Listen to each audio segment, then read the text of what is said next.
So thank you everybody for coming today. As they were saying, my name is Jared Anderson. I'm the Associate Professor for Film and Video here at Lone Star College-Kingwood. And today I was asked by several of my students, also John Barr, to kind of talk about how the film industry is doing post-pandemic. This is one of the most common questions that I get from all of my students is, how is the industry doing? Since we're a workforce program, we are aimed at students actually getting jobs once they graduate, so they have 2 years to kind of figure out, what do I want to do whenever I graduate?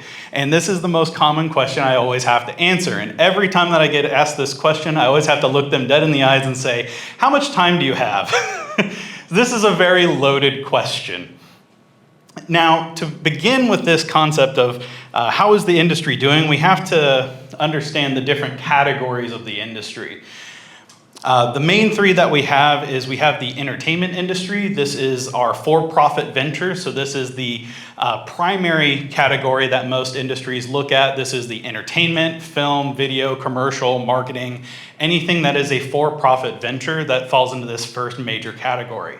Then the second category we have is documentary. That's where education primarily falls. So this would be things that are more for information or enlightening the public, or this would also be news and journalism that falls into this category.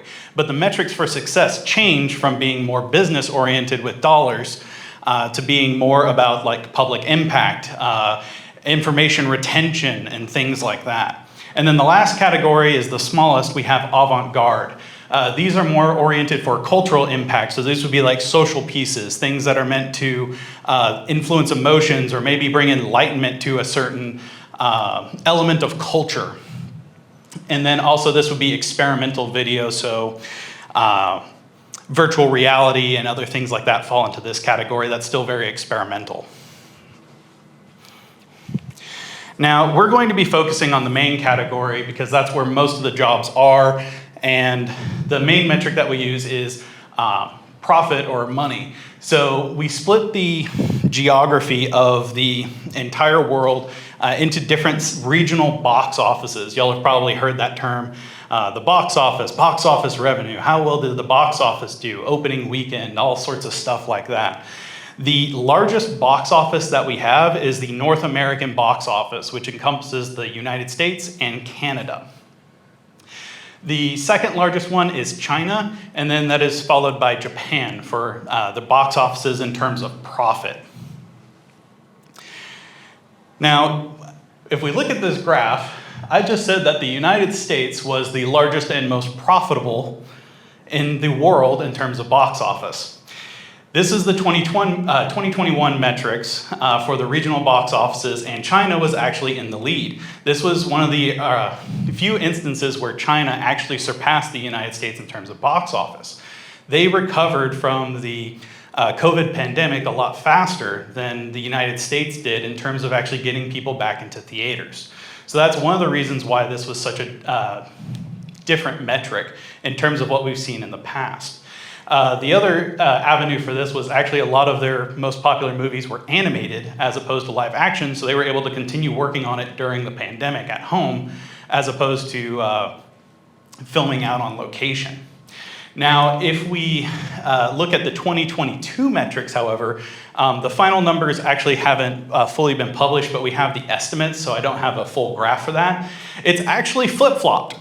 The United States is actually at 7.5 billion, and China is down to 4.1 million for the 2022 metrics. So now the United States is back up at the lead. What was that? Avatar 2. Yeah, yeah. Avatar 2 was a big influencer in that. But these two have always kind of fought for dominance in terms of the market. There's been a lot of talk about getting into the Chinese box office in the past, and that's been something that has actually been rescinded now to where a lot of the Western film production studios actually aren't as worried about getting into international markets as much because there's projections that the United States box office is going to explode over the next several years. And we'll talk about some of those factors here today. I also included some of the other international European box offices that are up near the top. Now, one of the things that we also have to factor in is what is the global box office? The global profits pre-pandemic were $42.3 billion. That sounds like a whole lot of money, doesn't it? Whenever we look at that, though, for our 2022 global box offices, they're projecting somewhere around 26 to 29 billion. This is actually a faster recovery than what all of the projections were saying, because they were expecting maybe 10% recovery per year coming out of the pandemic. We actually skyrocketed to 35% and then now 65% moving forward into the 2022 market. So the United States is actually recovering in theatrical releases a lot faster than everybody thought. We are still, however, 35% below what our projected pre-pandemic numbers are. So we're still reeling from the pandemic. This is where we then have to start to kind of figure out what Hollywood wants us to see and what it doesn't want us to see. This is where most people will stop their search and go, oh, we're recovering. We're only 35% below pre-pandemic levels, and that's doing good, right? We're recovering. We're making movies. We're making profits. We have the new Avatar film that's breaking $2 billion. But is that healthy for the market? That's where we have to actually start looking at past trends to establish how the future is actually going to be established in terms of film and video. This chart is a graph going from the 1930s to the 2000s. This is weekly viewer attendance since the Great Depression. That was honestly around the earliest time that you can get metrics for this kind of data, where they actually started to track it accurately. Anything before this time period is a little bit unreliable. As you can clearly see, there's record attendance right before the Great Depression.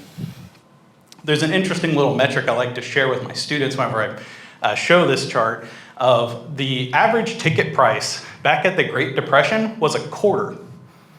Wouldn't you love that, to be able to go to the movie theaters for a quarter? See Star Wars for a quarter? Exactly. That would be great. It was actually cheaper for families to go to the movie theater than it was to warm their houses. It was cheaper to go out, go see a movie, than it was to stay at home. And they wanted to escape from reality. Yeah. So that is a very different climate to what we consider for film and video now today, where now it's almost $12 to $15 average in the United States to go to the movie theater, and that's not factoring in concessions or travel.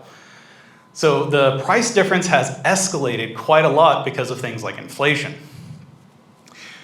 Moving forward in time, we then have a resurgence after the Great Depression dip, and this was mainly due to World War II. Anybody that has watched a lot of films from that time period, there's a lot of war pieces because the public cultural perception was that the United States were the good guys, and there was a lot of film and media and propaganda pieces that were there to ride that wave back up. There's a lot of different things that contributed to this era, but they were climbing back up, and everybody was optimistic about climbing out of the Great Depression of, hey, maybe we can get back to where people are going regularly. Then we hit the big fall. That goes all the way to the present. The most contributing member to this is television, invented by Philo Farnsworth. Television went mainstream mostly in like the 1950s to the present. We started getting more things like color television and stuff that just made the home viewing experience more and more lucrative for the consumer.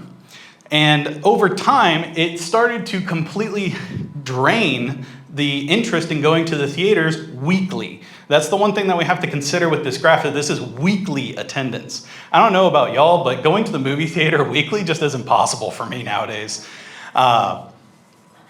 We do have that one little bump that I always have people ask me about. That was baby boomers. So a bunch of parents and stuff wanted to bring their kids to the movie theaters, and that's where we get that extra little bump in the middle. Westerns and stuff, probably. Yeah. So this ends up leading into our trend where we have 8%. 8% of Americans will go to the movie theater weekly. That carries all the way through the 2000s. That carried all the way to the present and even through the pandemic. There are some die-hard fans of film and cinema out there. If we compare that to the population of the United States, that actually equates to about 26 million people go to the movie theaters weekly. That's an amazing number to me because I still can't imagine going every week. Right. So this is the rest of the graph. This is May 2022 movie attendance. The 8% that I mentioned there is the weekly, and then we have sometimes and rarely, so that's multiple times a month, 2 to 3, and then once a month, and then never for this metric. So most people in the United States will go once to 3 times to the movie. Now, A year, right? It's not like this is monthly. Yeah. Yeah. So viewing in terms of film is actually at an all-time low. However, whenever we start looking at this next graph, we'll start to see something very, very heinous going on, and this is why Hollywood doesn't want you to dig a little bit deeper. This is the polar opposite of our viewing attendance graph.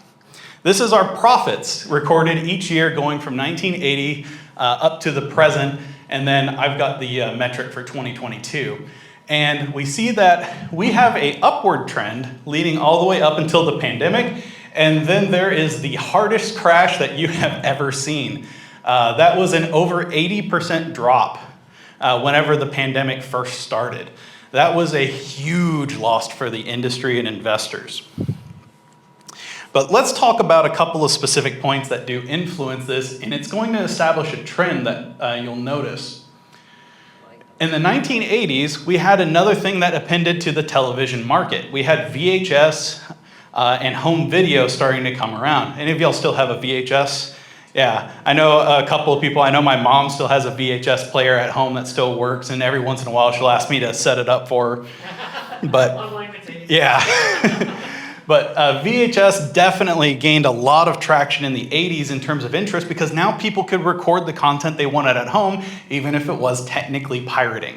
But that wasn't really something that culturally they cared about because who was going to actually realistically enforce this? So it put a really big strain on the movie market, and you see that was also a very big drop, but then we had a counterculture kind of movement that people didn't expect. It almost doubled the following year.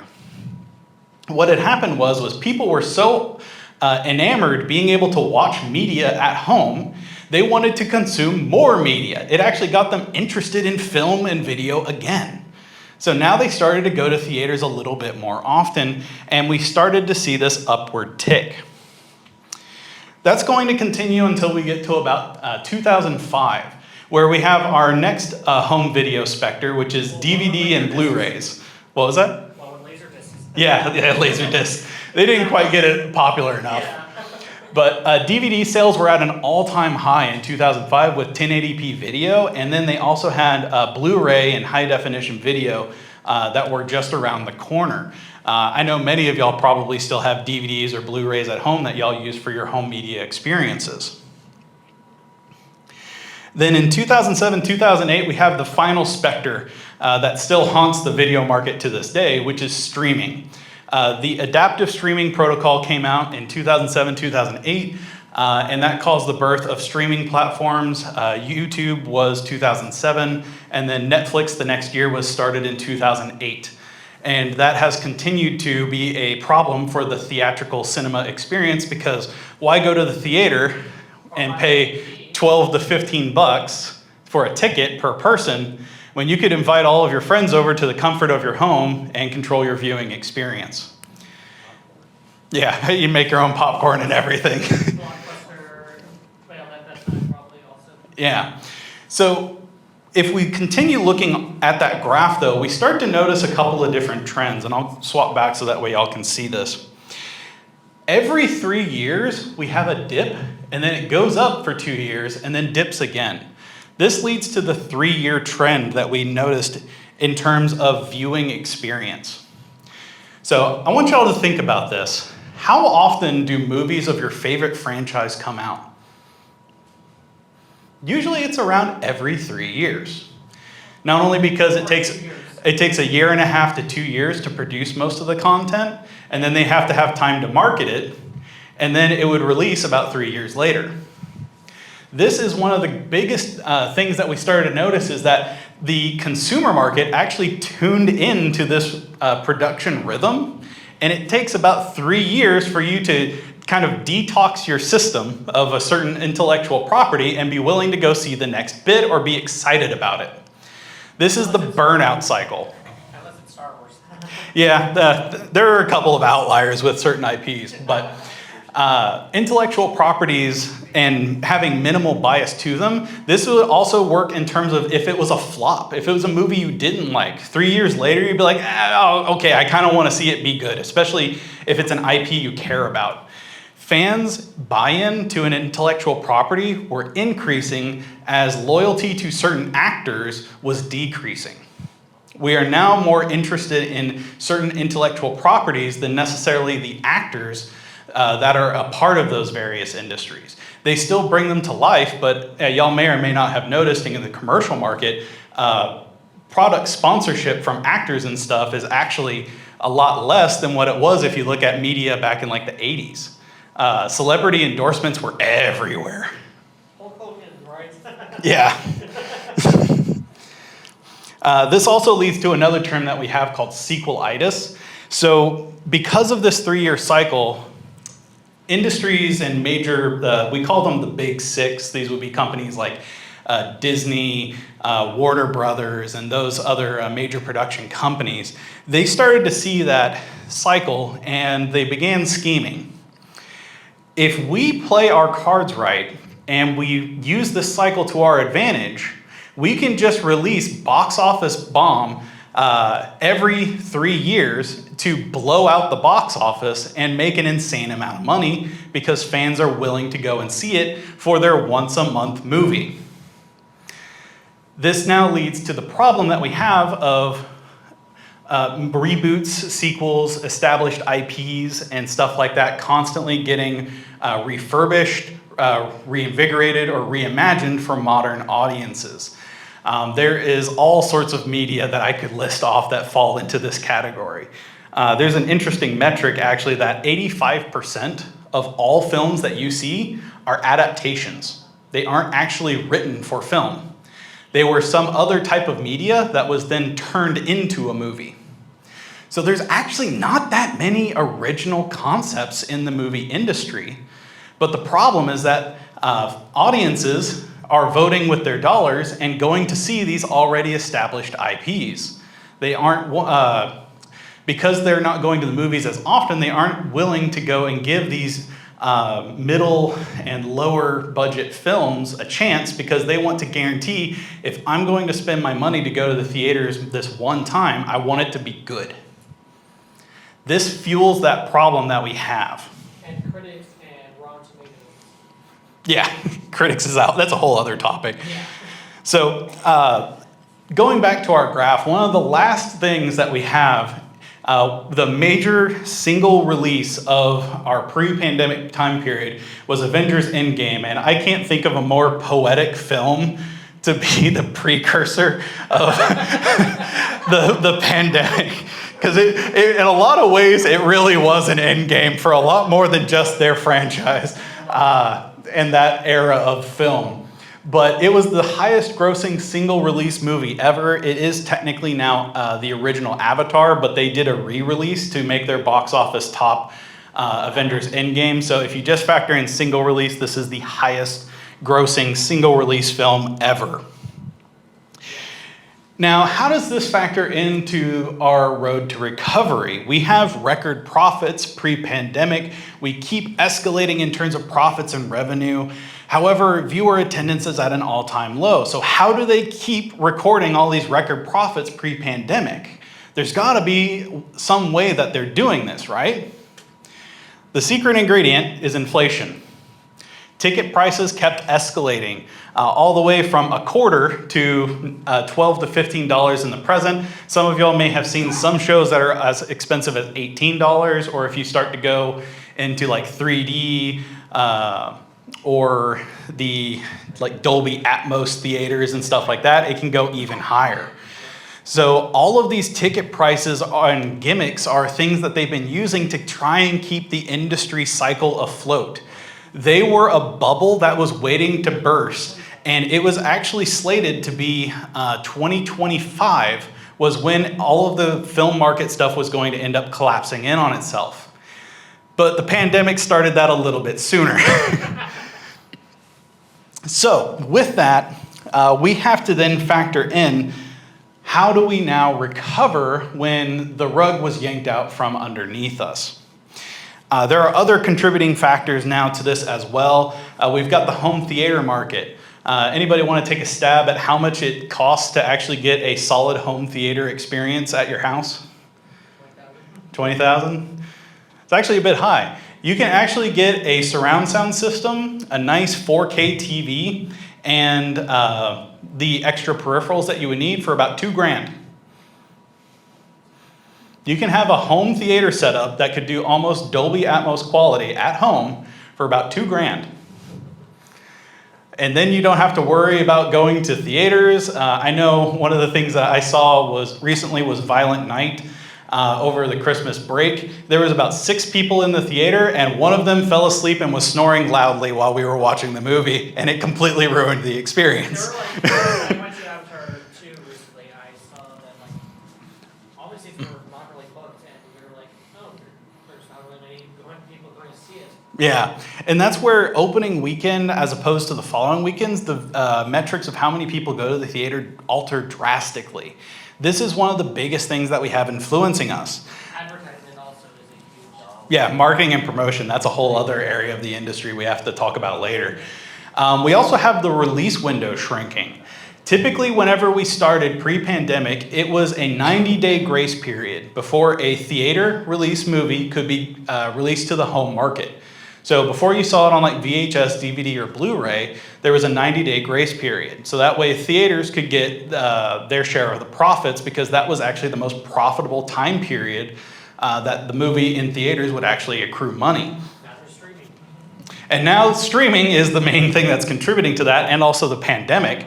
Now that window has shrunk to 60 days. Some contracts are 45 days, and they're trying to push it down to 30.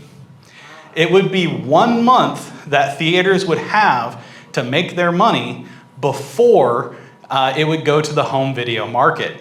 There are some streaming platforms, Disney's one of the main ones, where they're even talking about simultaneous release, meaning that it would hit streaming and theater at the same time. Well, HBO Max did that with Dune.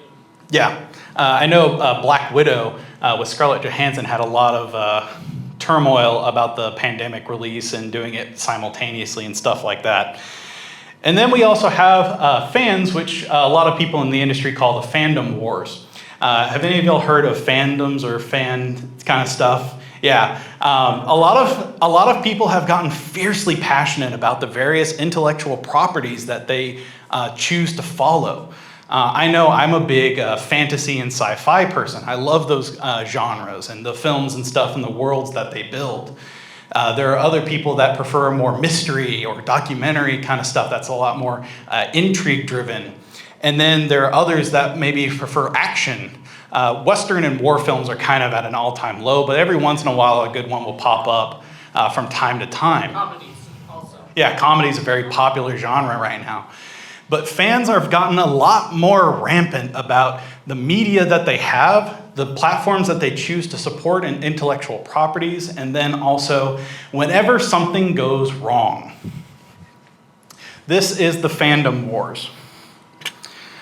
So this is a term that we coined now in the industry. Whenever we have anything go wrong, social media-wise, between an intellectual property and the fan base, we now call it part of the fandom wars. This has been raging since the dawn of social media, and it's not going to go away anytime soon. I just listed a couple of them. There's a whole ton of them that I could list altercations. The Ghostbusters 2016 release was one of the most disliked trailers in movie history.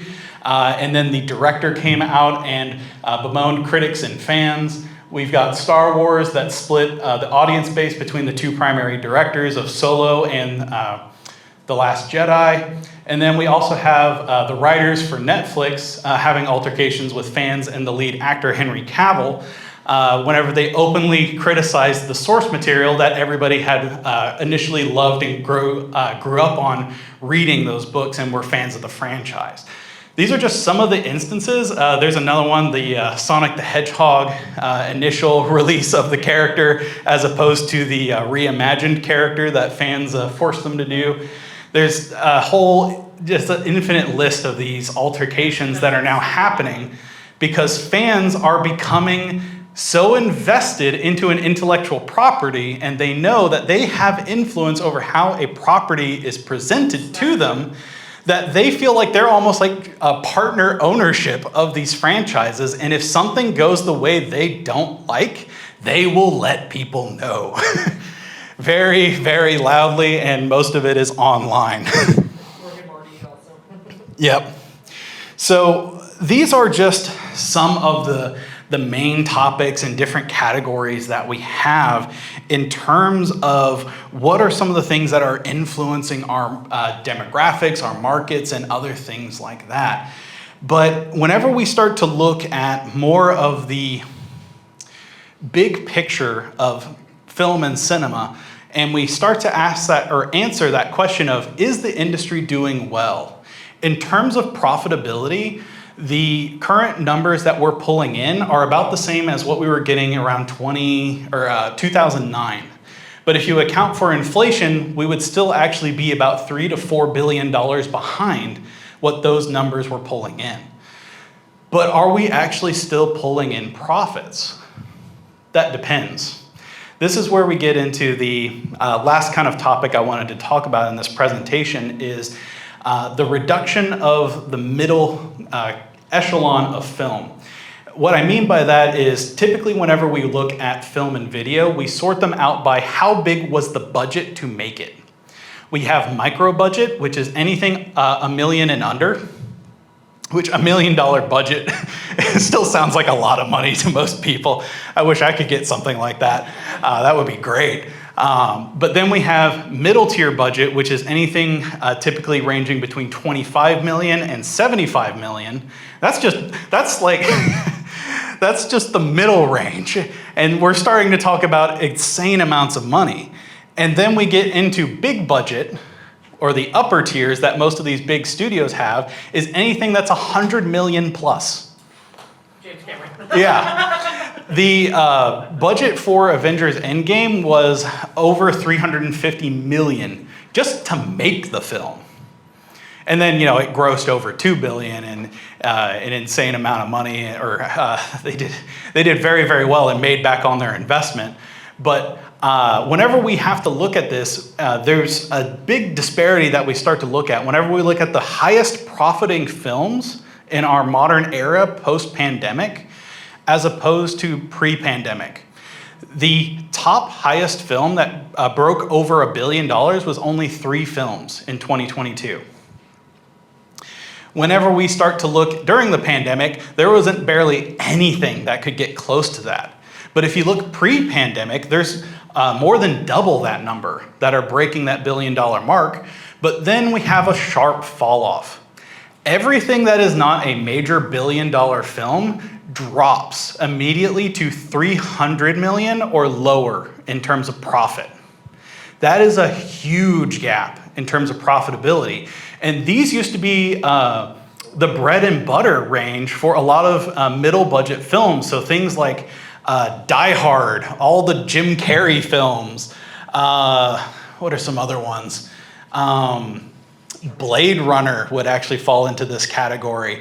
There's a lot of really good intellectual properties that would not get made in the current market because the middle tier of movies is in a really weird spot. So to elaborate on this, whenever we look at major films, what is the genre that y'all see as these major blockbusters that are breaking $1 billion? Yeah, action, sci-fi, or superhero, typically. Yeah, no, not romance. Usually that's something that's appended into the storyline. But there's a reason why these films do so good in the box office. It's because a lot of the core concepts actually translate over cultural boundaries. We have these storylines that do not have very specific things that cater to an audience locally. Most of the early pre-pandemic films were made for a specific regional audience. But as we get closer to the pandemic, we start to have things that are more targeting the global box office, and we need concepts that are synonymous across all cultural boundaries, like heroism, that can translate to any audience. That's one of the reasons why we see all of these major blockbusters have these somewhat watered down storylines, but the core concepts of heroism or rising above your situation, that kind of underdog story, those things are popular because anybody can relate to them. So then that means all of the stuff that were about very specific things, like if we were going to look at John Wick, that is made mainly for a Western audience because a lot of the material and the experiences and stuff is aimed at that audience. Whereas if they tried to release the John Wick films over in Asia or in Europe, they wouldn't do as well because they wouldn't understand some of the references or some of the cultural implications of those films. So the middle tier of films is actually dying to where now we only have extreme big blockbusters or indie films. That's it. What was that?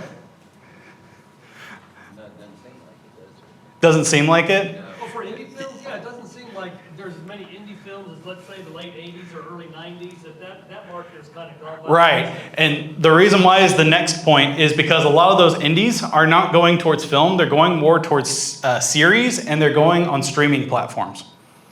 So now we're losing the middle and lower tiers of film production to where we only have major studios releasing these big blockbuster cinema experiences. So is the market healthy? But there's also companies like A24. Yeah. So I would still say that the market is healthy.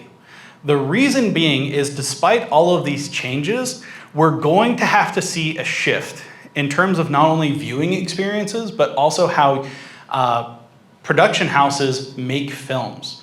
Right now, if you want a in-depth story experience, you are more likely to find that on a streaming platform with a series. If you want something that's an action-packed adventure with lots of special effects and stuff like that, you're going to go to cinema. If you want something that's a little bit more experimental or pushing the envelope on social issues or other things like that, you're going to look towards indie productions. Everybody's starting to find their niche. Now it's a matter of optimizing those. But we still have one other big thing that's influencing markets, and that's the last thing that I'll talk about, is how actors are responding to all of this shenaniganery going on around them. The biggest thing that is now happening because of streaming platforms is royalties. Many of y'all may have heard that term before, and it's essentially like recurring dividends that get paid out for a franchise based off of the profitability of it. This would be like merchandise sales, posters, other things like that from time to time that they would get a constant check, and that would be an actor's retirement. Ever since Disney made a public announcement saying streaming is the future, royalties are no longer actually being assigned in contracts. You cannot, even if you are a AAA actor, you cannot get a contract in a major blockbuster that will append royalties. Which means now if you're an actor, to retire, you have to make very smart investments. You cannot just ride out on the successes of past box office hits. You have to take an upfront sum, and then depending on the success or failure, you're already cut out. That's a big, big shift because this is also how producers used to make money too. Yes? Another thing is sometimes back then it used to be really bad, like for the actor King Kwan, he never got into any roles until this recent film. Right. Everything Everywhere All at Once, where it's an indie film. but it made so much. Yeah. And everybody has been talking about it. Yep. So a lot of these big name actors, ones that have been established careers pre-pandemic, a lot of them may or may not be able to find work because they want to try and get these big box office dividends that they could use to retire. But they're not going to be able to find those films, and if they refuse to take anything that doesn't have royalties, well, they're just not going to find work. But then if you're a young and upcoming actor, then you're getting started in the industry. You may not have the experience with contracts and stuff like that. You may get undercut and not paid enough for the work that you're going to put into a film. It also applies to directors also. Yep. Yeah, a lot of the crew and creative heads fall into this category too. But I know actors are the main one feeling the brunt of this right out of the gate. So we are at a situation now to where the main people that we see on cinema are going to shift. And that, I think, is going to result in what we would see as kind of the renaissance of film and video. We had a huge crash with the pandemic. It was forced upon us, and big budget Hollywood is trying to cling to a bygone era with these major blockbusters, and they're only going to be able to pull it off so much before it's going to end up collapsing in on itself. But they're trying to reclaim what they can before the market shifts underneath them. What's going to end up happening is I think that the action-adventure genre is still going to become a predominant force in the future, because not only does it cross cultural boundaries, but also it is easier for actors to get started in those films because there's less lines, less complex storylines, and other things. So that way we will see a new generation of actors starting to take the brunt of what is all of the stuff that we have to negotiate and be aware of for the future of the film industry. Then moving on from there, we'll have to see how the indie sphere and the middle tier marketing for films starts to build back up as streaming platforms become the norm. But over that, I still think that in terms of the job market, things are looking healthy. They're projecting 12 to 15% growth across all levels of production. So if you wanted to get involved into the film industry from production, acting, directing, cinematography, just about any role you can think of, they are still ramping up, which means that there's still a lot of work to be done in film and video. So is the market healthy? Yes. I think it is still healthy, it is thriving, it is just in a period of altercation and flux, to where we're going to have to see where the chips fall as the next decade of film comes out and we see how different industries respond. And that's going to conclude my talk. Thank you so much for coming out.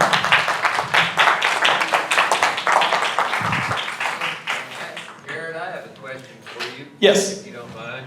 Thank you, that was a great talk.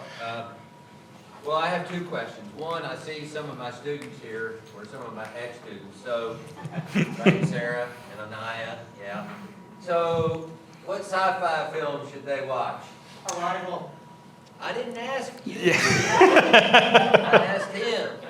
And then the other question is that about indie films, not just being made, but where can they even be shown? Because I think about like the River Oaks Theater down off West Grade, you know, it's coming back, but that's really the only theater in a city of 5 million people that's showing these types of films. Right. If that makes any sense. So a lot of those have actually migrated online for a lot of the indie viewings and stuff like that. There's several websites. I can actually send you a list if you would like, and I can share that if you would like to. So different platforms that have these independent films, and a lot of film festivals have even gone to e-festivals now because of the pandemic. Yeah, it's kind of like, I know another big one, the one that I heavily recommend if you want to get more into the indie sector is go to South by Southwest. There is a film like quadrant for South by Southwest, and they have a whole bunch of indie films. They have all sorts of tech and other things as well, and it's a great networking opportunity to kind of get into that ground level of production. What sci-fi films should Erica and Alicia and Sarah and Anaya? Sci-fi films. I know there was a series that we watched recently that was Altered Carbon. That one was really good. It's a great book. Yeah, I really like the way that they did that. That's probably the main one that I would recommend right now that I think did really, really well. I know the new Avatar film is really popular, and it's technically in the sci-fi genre. Those are the main ones that I can think of off the top of my head. So, by the way, David Putz and I calculated using our phones that a quarter in 1933 is $5.50 today. Yeah, we're triple that now. Yeah, inflation is a beast. All right, any other questions? Yes. I'm one of the former students in question, so. Okay. But in addition to measuring by profit, you mentioned that another way the industry measures success almost is by impact. So following the pandemic, is there signs of like really culturally impacting shows? Yes. So whenever we start looking at other metrics of success beyond just profit, and we look at cultural impact or educational ventures and things like that, we have another kind of term that we use for a lot of the stuff that's happening in that area is called globalization of culture. So there's a lot of concepts and things that are starting to permeate into other industries. There's an interesting phenomenon. Back pre-pandemic, some of y'all may remember this term, spaghetti westerns. The Italian markets were infatuated with cowboys. But us here in Texas, that's just kind of a way of life. So we're kind of used to that kind of idea. But for them, it was something that was a very different culture that they could consume. But then if you look at North America, there's a lot of people that are infatuated with Japanese culture right now with things like anime and manga, or if you look at European culture with knights and that kind of stuff in the fantasy genre. So we are now interested in somebody else's culture because it's different. But then if you go to these other countries, like I know in Japan, rock and roll was something that was very predominant in the last decade or so culturally. And so what's happening is as the internet continues to permeate across these different metrics and films and video start to get more and more accessible, be it legally or illegally. Pirating is still a very rampant issue in our field. But this permeation of culture is now something that is becoming to where people are familiar with concepts or different cultures across various different boundaries.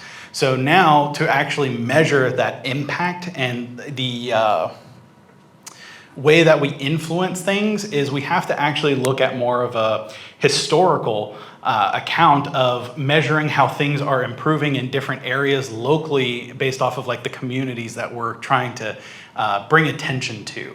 So like if we did a piece on here's an example, Fresh Prince of Bel-Air back in the 90s was a very popular TV show. But it did actually bring attention to a lot of social issues using that platform while appending it as part of the episode. And what started happening is people started to raise questions about like, hey, is this actually something that's going on? Should we do something about it? So most of the time, the way that we look at it for film and video is, did we bring attention to an issue? And then are people and fans actually taking the initiative to make change?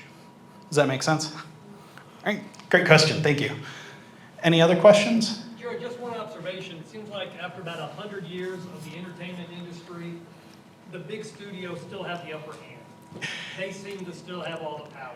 Yes, so the reason why is because they can afford to have 4 flops, but the profits of one movie like the Avatar film or Avengers Endgame or something like that is more than enough to recoup the costs over these different productions. So what ends up happening is now they've kind of top-loaded the industry to where they have the final say because they can throw so much money around.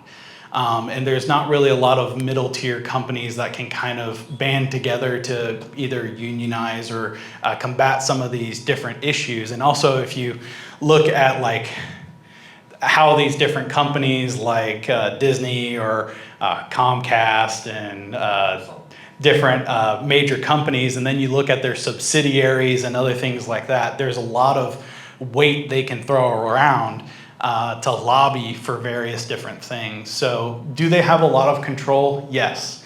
However, the thing that they don't have control over is intellectual property. The biggest trend that I see happening a lot is what will happen is the indie market will have a great idea. They'll make a movie, it'll do decently well because they can only market so much or get it in so many theaters. Big company will see this intellectual property doing well because now they have a fan base. They will then go to indie producer and say, hey, we would like to buy this intellectual property. And then that's how the Minecraft movie is about to come out and stuff like that. But that's a very common trend now to where an indie production will get a good idea, they'll run with it, they'll make a decent success to it, and then a major company will then come in and be like, hey, I think you've got a good idea here.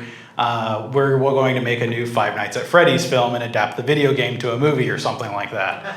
So that's a very common thing that's happening nowadays, but the bigger issue is that most people, whenever they're presented with that, several million or billion-dollar check for their property, are going to say yes. A lot of indie studios aren't going to turn that down because that could fuel, or even they could retire with that kind of profit. You were also saying something about royalties earlier, and you were talking about directors and also the actors. Would that also go for the writers as well? Because with all these strikes that they continuously go on and everything. Right. I was just wondering, to make a long story short, does it affect them as well? Yes. That has actually been starting to happen a little bit earlier. That's actually why a lot of the strikes and stuff have been happening, is they've actually been cut out the royalties game a long time ago. So what's actually happening for their area of the industry is they're actually getting commissioned to write scripts. They aren't actually as many, like what we would call a spec script, a speculative script, that a third-party writer would submit to a producer. Most of the time there's very established film writers. There's actually a great book I can recommend called The Writer's Journey, the 25th anniversary. It's the lead writer of The Lion King. And he talks about how the hero's journey archetype for story structure has evolved over time into the modern media. And he talks about some of those issues that writers have to adapt into their stories, and that these commissioned scripts and these writers that have a history of successful film writing are just getting paid to write the film instead of a entry level or a third-party writer getting into the industry. To actually get your script onto a writer's or a producer's desk nowadays, you actually have to have a reference from the Writers Guild of America, or they won't even consider it. It's almost like you have to pay to play to get into that industry. Sometimes is now you have to go to the Writers Guild, join, maybe pay somebody for a referral to then get somebody to even consider your script. It's very, very hard to get major studios to look at an IP. That isn't something that's already established. All right, I don't think there's any other questions, so thank you so much for joining us.